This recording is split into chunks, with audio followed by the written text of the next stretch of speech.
What's up, guys? It's KB. Make sure you subscribe to the Underground Sports Philadelphia YouTube channel. Click the bell icon down below so you don't miss a single video from us. And thanks for tuning in to another video from Underground Sports Philadelphia. Now let's get into it. Philadelphia, baby, you're going to love it. Best sports fans in the world. Actually, the worst, but that's what makes them the best. What is going on, everybody? Welcome into episode number 773 of Underground Sports Philadelphia, presented by the city of Vineland. It's your boy KB coming at you solo dolo, fresh off of Sunday night baseball against the Braves. An unfortunate loss for the Phillies, but a series win nonetheless. We'll recap that and kind of keep this episode short and sweet. It's a hectic weekend for your boy. Had Sunday night baseball. I'm going to be at Subaru Park all day Monday for the PLL semifinals. So a lot to get into in the coming days. But on Thursday's show that you'll hear Thursday morning, we'll have our Eagles 2025 season preview, predictions, all that good stuff to get you ready for another Eagles season as we try to go back-to-back on the Lombardi Trophy. But before we get into everything, make sure you guys are following us on the socials at Underground PHI across the board. We're on every social platform. Be sure to follow us. It really helps the show continue to grow.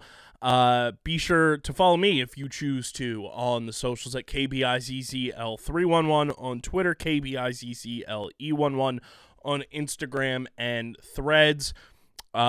Subscribe to the pod, Apple, Spotify, wherever you get your podcasts in audio form. Leave us a 5-star rating and review. It goes a long way for helping this show continue to grow, plus all of our shows on the network. It helps us continue to grow.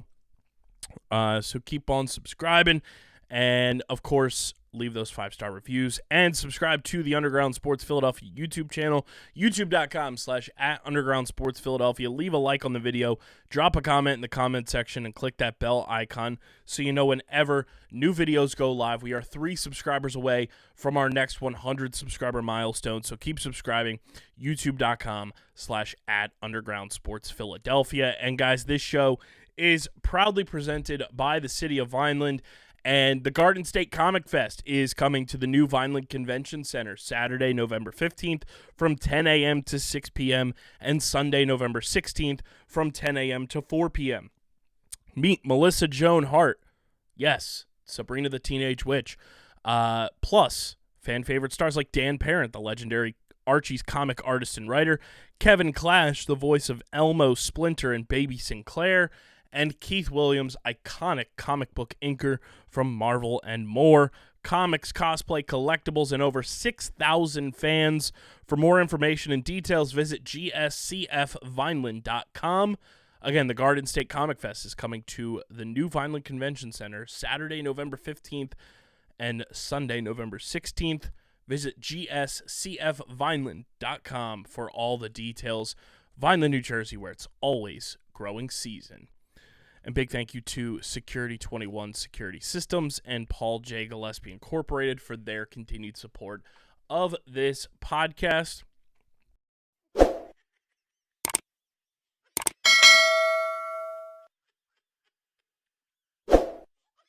The Vineland Municipal Utilities is committed to helping your business succeed. As a community-owned utility, our focus is on service, not profit. From site planning to powering your operations, we can help you achieve your strategic goals. Whether it's a customized cost analysis of your usage needs, engineering support to ensure a smooth interconnection, or offering lower rates than neighboring utilities, we want to be your partner in creating an environment for long-term success. Vineland, New Jersey, where it's always growing season.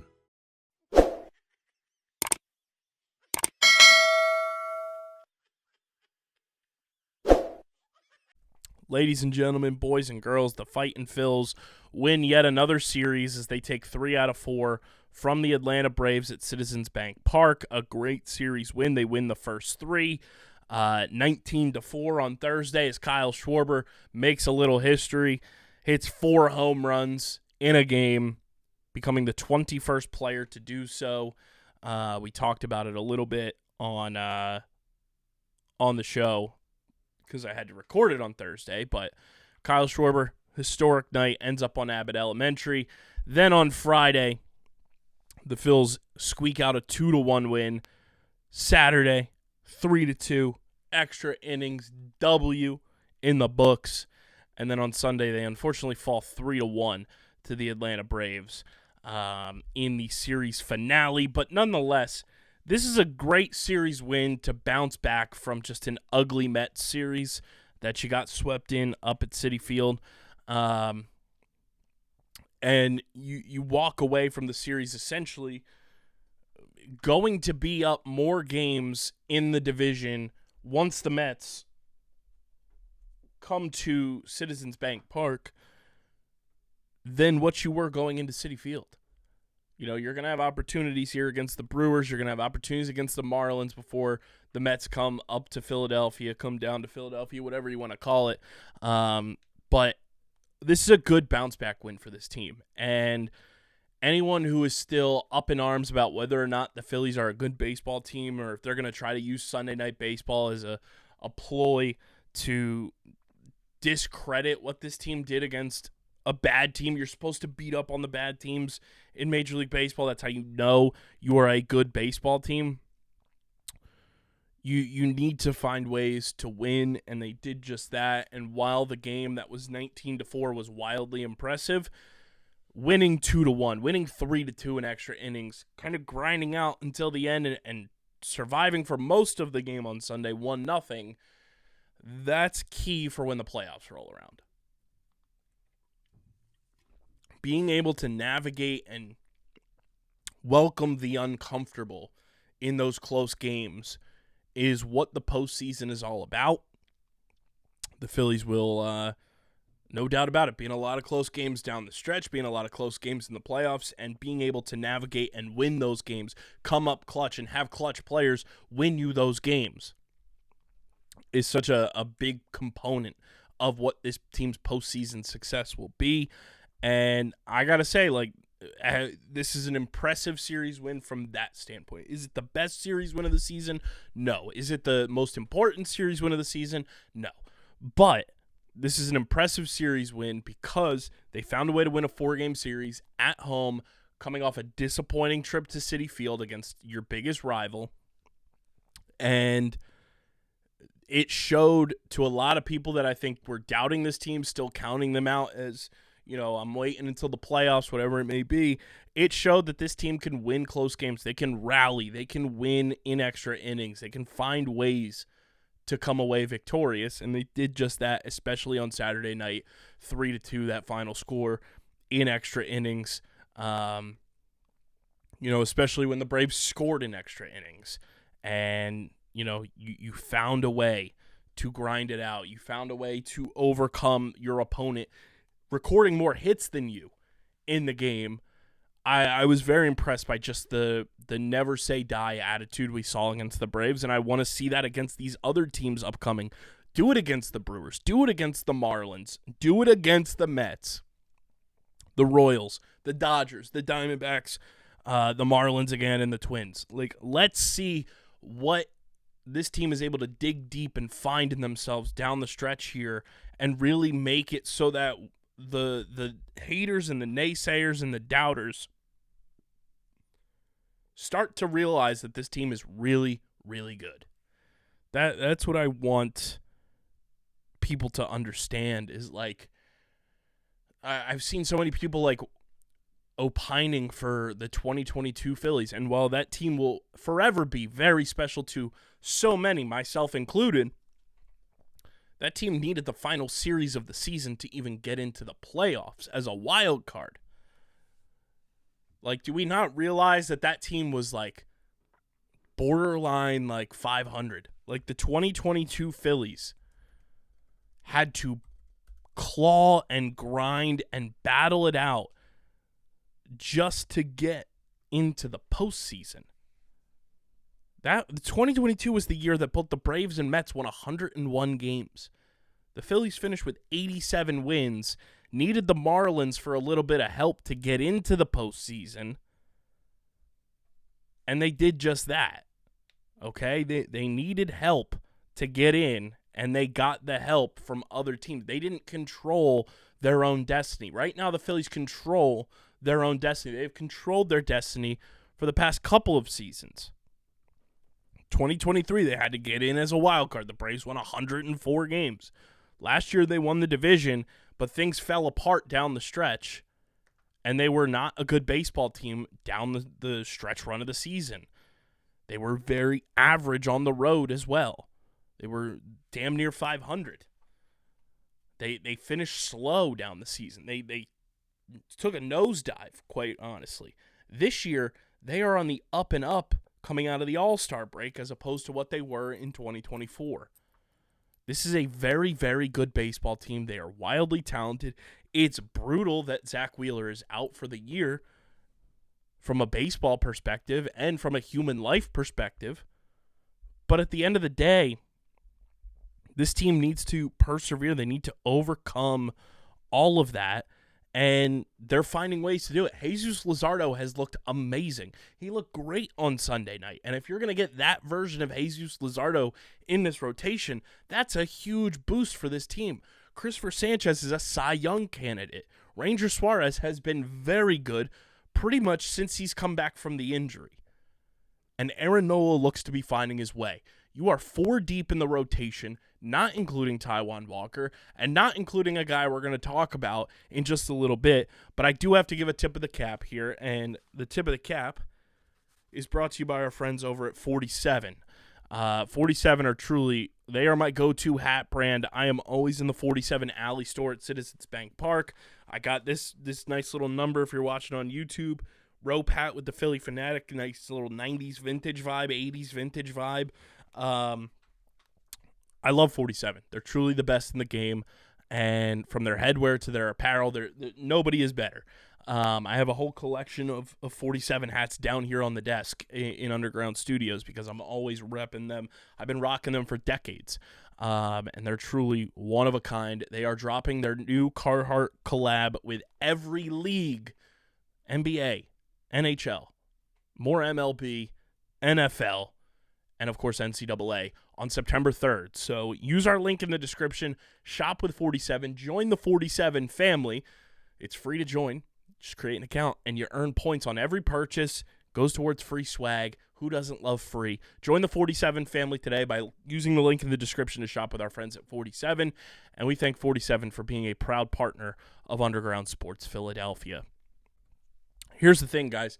Not only did the Phillies get better, by winning this series, seeing a lot of great stuff from the pitching, a lot of good stuff from the hitting, situational hitting, great defensive fielding, Dave Dombrowski went and made another move. Walker Buehler is a Philadelphia Philly. Now, a lot of people may or may not be familiar with one Walker Buehler. He is more so known for being a Los Angeles Dodger. Made his MLB debut in 2015. He was drafted in 2015 by the Dodgers. Made his MLB debut in 2017. But really got to know Dodgers fans and the Dodger organization 2018, 2019, 2020, 2021, 2022, and then was out in 2023 due to injury. I believe he had Tommy John. 2024 kind of fell off a cliff a bit. Coming back from the injury, wasn't as dynamic, but closed out the World Series for the Dodgers. After coming back from Tommy John surgery, made 16 starts for them. He was really, really good in 2019 and in 2021. 2021, he had a 7.1 WAR. He was an all-star, finished 4th in the Cy Young voting. And this year with the Boston Red Sox, 7-7 with a 5.45 ERA in 22 starts, 112 and a third innings. I am of the belief that you bring in any pitcher to this Phillies organization, and for the most part, Caleb Cotham can whisper in their ears and fix a lot of their mechanics. I think Walker Buehler is going to be a pivotal part of this team down the stretch. He is going to be a pivotal part of giving guys in this rotation the proper rest that they need, because when Walker Buehler comes up, it'll be on September 12th, according to Dave Dombrowski, and he will be part of a 6-man rotation. So it will be Christopher Sanchez, Ranger Suarez, Aaron Nola, Jesus Luzardo, Taijuan Walker, and Walker Buehler. I don't know if we've ever had members of a rotation go back-to-back and it be last name Walker followed by first name Walker. That may be a brand new Major League Baseball thing that nobody's talking about from a fun semantic statistic that no one really cares about. But Walker Buehler, I like the signing. This is a good signing. He's going to be able to pitch out of the bullpen in the postseason because he will be postseason eligible. And I think this is a smart strategic move by Dave Dombrowski and company to go and get a guy with playoff experience to add to this rotation, then to the bullpen. Jordan Romano was not it. Joe Ross was not it. And you get a guy who knows what it takes to pitch in big moments in the postseason. He closed out the World Series just a year ago, less than a calendar year ago. Okay? This is a smart move. I really like the move, and I think Walker Buehler is going to be very Noah Syndergaard-esque. He's going to provide a lot of just experience for that bullpen and really help some guys get breaks down the stretch here in September. And I think it's one of those things that you want to get creative, you want to get crafty, and when a guy like Walker Buehler becomes available, you go get that guy. Plain and simple. And I think also the other move that the Phillies made by claiming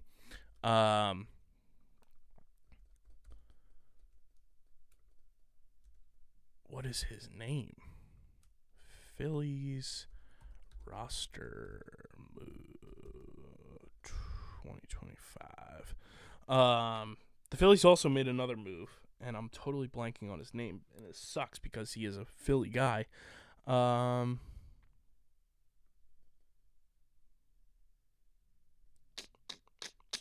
Tim Meza, there he is. He pitched for the Yankees last year. He was part of the Yankees in 2024. Was pitching for them in the World Series. Was pitching for them in the playoffs. He was with the Pittsburgh Pirates this year at a 2.89 ERA in 7 games. Another guy that the Phillies claimed off waivers and were able to go get. You know, you're pitching that well for the Pirates. They're probably going to release you. And Tim Meza, you know, he grew up a Phillies fan. He grew up watching Cole Hamels and Cliff Lee. He's around my age. I like this move as well. Another lefty out of the bullpen. Jose Alvarado's not going to be available for you in the playoffs. And this is a huge, under-the-radar, sneaky type of move that I think is going to benefit the Phillies in a lot of ways. And I know it doesn't seem like a world-beating type of player to go and get, but, you know, Meza was with the Pirates. He was injured early in the season, was shut down for 6 weeks, and then got transferred to the 60-day IL following, the announcement, and then he was released on waivers on August 30th, and the Phillies were able to get him. He'll be able to pitch in the postseason as well. That's a good move for the Phils, okay? That's a good move for the Phils, and I think it's going to really be a fun bullpen when the playoffs in September roll around, when you have the likes of, right now, Tanner Banks, Orion Kerkering, who we will talk about a little bit, Tim Meza now, David Robertson, Matt Strahm, Lou Trevino is in the bullpen. I don't know if he'll pitch in the postseason, but Taijuan Walker will be in the bullpen. Walker Buehler will be in the bullpen. And then, obviously, Joan Duran. This is shaping up to be a very fun bullpen, okay? It's going to be a lot of excitement. It's going to be very a lot more reliable in a lot of ways, I think, than what we've seen in postseasons past from this team over the past couple of years, and that makes me excited. But one thing that I am nervous about is Orion Kerkering. Orion Kerkering has been wildly inconsistent. A lot of his numbers are very deceiving. He comes in a lot with the bases kind of crammed, a lot of runners inherited. And then he allows those runners to score. And the pitcher that he's relieving gets charged with those runs, and I don't think that's fair. I don't. I think it's like I said, it's very deceiving of how good / struggling Orion Kerkering has been. He can't pitch in high leverage right now. Right now, you can't have Kirk coming out 7th, 8th inning. I don't care if the bases are empty. I don't care if they're juiced. He cannot be pitching in high leverage situations right now. Plain and simple. It's a death sentence for this team. He single-handedly caused the Phillies to lose on Sunday night because he had no command of his fastball. Every pitch he threw was non-competitive. And then Tanner Banks had to come in, got squeezed by the umpire, and then had to allow one of the runs to score to get out of the inning because Tanner Banks, he did no wrong. But Orion Kerkering left guys on base, left them loaded, and Tanner Banks had to navigate through that like he was Indiana Jones. You know, like, it's not fair to him that happened, but Orion Kerkering needs to sit down with Caleb Cotham and really figure out a lot of his mechanics and figure out his control and everything, because I can't fathom Orion Kerkering pitching in high leverage in the postseason right now. He needs to figure this out. I've said it for a long time. He needs to develop a third pitch, and he needs to have more command and control of the fastball. Otherwise, you're going to wind up in situations like Sunday Night Baseball, and it's going to get ugly. It's going to get ugly. He needs to figure that out because you need him as a high-leverage righty out of the pen. You know, Tanner Banks is a lefty. Joe Duran's your closer. Matt Strahm is a lefty. David Robertson is 40 years old. He's pitched well, but he's a righty. Tim Meza, lefty. Like, Taijuan Walker, righty, but he's not high leverage. Lou Trevino, not high leverage, righty. Orion Kerkering is supposed to be your leverage righty, not named Joe Duran.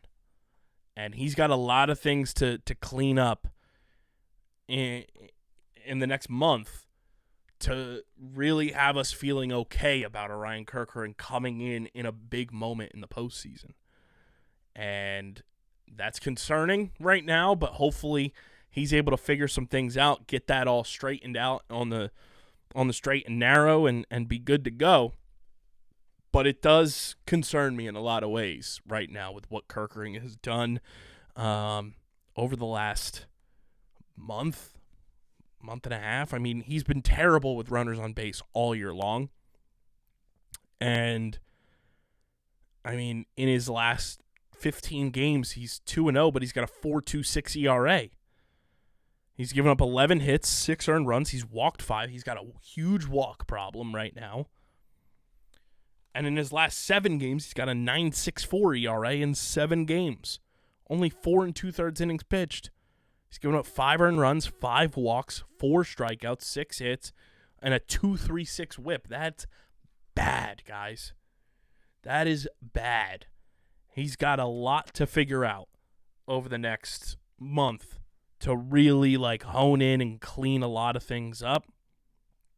And the weird part is he's been worse with 1 or 2 outs versus coming in with no outs. It's such a strange thing.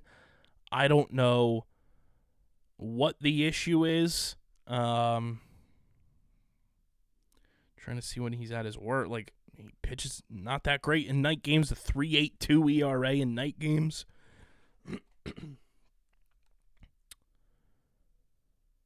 His worst month was April with a 6.52 ERA. His second worst month was the month of August with a 4.63 ERA. Pre-All-Star, he had a 2.78 ERA. Post-All-Star, he's got a 4.02 ERA. There is a lot of things he needs to clean up across the board, and it's to to make a lot of us, and I think including Rob Thompson, feel more confident in bringing him into games with high leverage moments on the line. And hopefully that gets fixed sooner rather than later, because the Phillies are really going to need Orion Kerkering in the postseason. I'll tell you that much. That's a huge point of emphasis for me here down the stretch, is getting Orion Kerkering back on the right page. That Orion Kerkering rant brought to you by our awesome merch partners at PHI Apparel Company. Guys, there's no better way to rep your favorite teams or your favorite Philly sports podcast than with our awesome merch partners at PHI Apparel Company. Stand out in the crowd. Go to phiapparel.co. Use code UNDERGROUND to get 10% off your next merch order from our awesome merch partners. Again, that's code UNDERGROUND for 10% off your next merch order at phiapparel.co. And stand out in the crowd with the official merch partner of Underground Sports Philadelphia. Last bit here is a big one, and it's brought to you by our friends over at Biñho. Guys, we love Biñho here at Underground Sports Philadelphia. It's the next big tabletop game for your tailgates, your man caves, your she sheds, your parties, whatever it may be. You break a Biñho board out, you're going to be the talk of your event. It's paper football meets foosball for the next big tabletop flicking experience. You guys can use our link in the description to shop with Biñho. Get your officially licensed Philadelphia Union boards, plus all of their boards on their website are just absolutely spectacular. We have a number of boards here at HQ, and it's truly so much fun to just break out a Biñho board. You'll be playing for hours on end. Use our link in the description to shop with our friends at Biñho and get 10% off your entire order when you use code BiñhoBennett62 at checkout. That's code BiñhoBennett62 at checkout when you use our link in the description to shop with Biñho, and you get a generous 10% off your entire order from our partners at Biñho, and we thank them for being a proud partner of Underground Sports Philadelphia. Speaking of the Philadelphia Union, they are on to the postseason. A huge 1-0 win against Cincinnati, up in Cincinnati, a team that has historically given the Philadelphia Union fits. They played down a man, the Union did, because they caught a red card in this game, but they fought, they grinded it out, and they battled. And the Philadelphia Union are postseason bound, clinching a postseason spot with 5 games to go. They are the top team in MLS right now, which is amazing. And I know I sound like a broken drum, and I've been saying it for most of the season. The Philadelphia Union have been far above expectation this year, in my opinion. They are 5 points clear of Cincinnati with 57 points. They are 1 point clear of San Diego FC in the Supporter Shield race. San Diego FC, how many more matches do they have down the stretch? They've got one on Saturday, the 13th of September. They've got one on Tuesday. That seems like a friendly, so I'm not going to count that one for MLS play. Then they play on September 20th, September 27th, October 4th, and October 18th. So they also have 5 matches left. It's going to be a tight race. San Diego's been very good this year, but the Philadelphia Union, I think, have been better. They are on pace to really add a lot more silverware to the trophy cabinet this year. A clean sheet with your backup goalie, Andrew Rick, Pickle Rick, as they call him,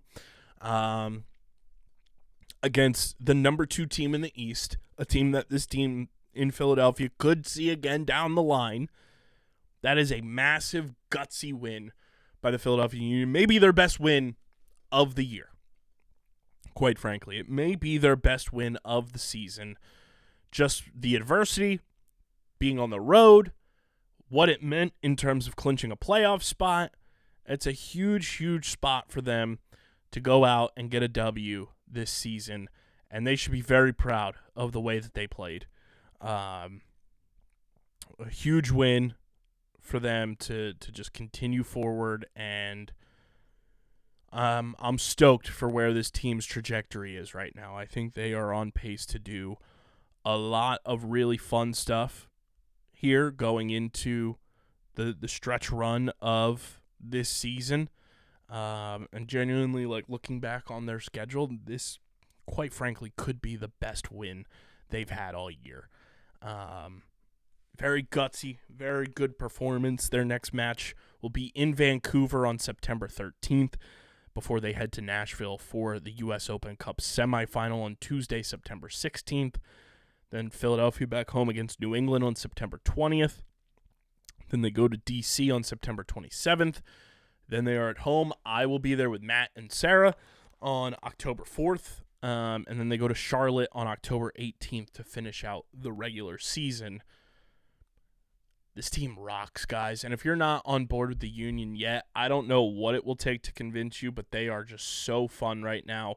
They are a team that you should get behind, and I genuinely cannot wait to see where they go. They have the it factor. They have added the correct pieces. Andre Blake will be back before we know it, and I think this team is destined for a lot of success, a lot of good things on the horizon here down the stretch, and they are a team that you should fully be behind here as we get set for another Philadelphia Union postseason, and Bradley Carnell having them rocking and rolling as the best team in all of MLS.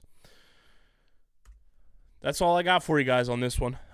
Pretty tired after Sunday Night Baseball, but thank you for hanging with me. Thank you for all your support on just these jumbled up days here towards the end of August and going into September. It's been a wild ride, but we will be fully back on schedule, hopefully sooner rather than later. But make sure you guys are following us on the socials at Underground PHI across the board. We're on every social platform, so keep following us there. Subscribe to the pod on Apple and Spotify. Subscribe to the Underground Sports Philadelphia YouTube channel as well. Leave a like on the video. Drop a comment in the comment section and click that bell icon so you know whenever new videos go live. And guys, you already know this show is proudly presented by the city of Vineland, and we mentioned it at the top of the show. The Garden State Comic Fest is coming to the new Vineland Convention Center Saturday, November 15th from 10 a.m. to 6 p.m. and Sunday, November 16th from 10 a.m. to 4 p.m. Meet Melissa Joan Hart, plus fan favorite stars like Dan Parent, Kevin Clash, Keith Williams, and more. Comics, cosplay, collectibles, and over 6,000 fans. Visit gscfvineland.com for all the details. Again, meet the likes of Melissa Joan Hart, Dan Parent, the legendary Archie's comic artist and writer, Kevin Clash, the voice of Elmo, Splinter, and Baby Sinclair, and Keith Williams, the iconic comic book inker from Marvel, from 10 a.m. to 6 p.m. on Saturday, November 15th, and 10 a.m. to 4 p.m. on Sunday, November 16th from the Garden State Comic Fest at the new Vineland Convention Center. Visit gscfvineland.com for all the details. Vineland, New Jersey, where it's always growing season. And big thank you to Security 21 Security Systems and Paul J. Gillespie Incorporated for their continued support of this podcast. This has been episode number 773 of Underground Sports Philadelphia. I'm your boy KB. Catch us from Subaru Park for the PLL semifinals. Whole lot more coming with the Eagles season preview. More Phils talk, more Union talk, more Water Dogs talk, more a whole lot of everything talk on our next episode that you'll hear Thursday morning. But until then, I'm getting the heck up out of here, and I'm signing off. Peace.